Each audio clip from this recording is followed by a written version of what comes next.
চেপার চাশনি বানাবো, সেজন্য সব ধরনের মশলা একবারে মাখিয়ে টাখিয়ে নিলাম। পেঁয়াজ, রসুন, কাঁচামরিচ, একটু হলুদের গুঁড়ো, তারপরে লবণ, আর বেশি করে একটু তেল দিয়ে নিলাম।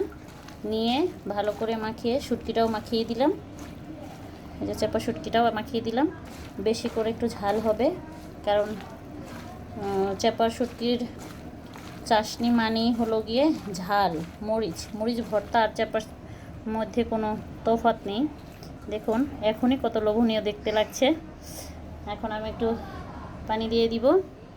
দেখে মনে হচ্ছে এখনই খেয়ে নেই। খুব সুন্দর একটা স্মেল বের হয়েছে। আমি একটু পানি দিয়ে দিব। পানিটা এমনভাবে দিতে হবে যাতে পেঁয়াজ, রসুন আর কাঁচামরিচ এগুলো সব সুন্দর করে সেদ্ধ হয়ে যায়।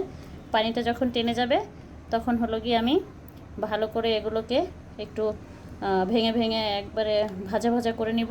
তাহলেই আমার রেডি হবে চেপার চাশনি। এখন আমি এটাকে বসিয়ে দিব।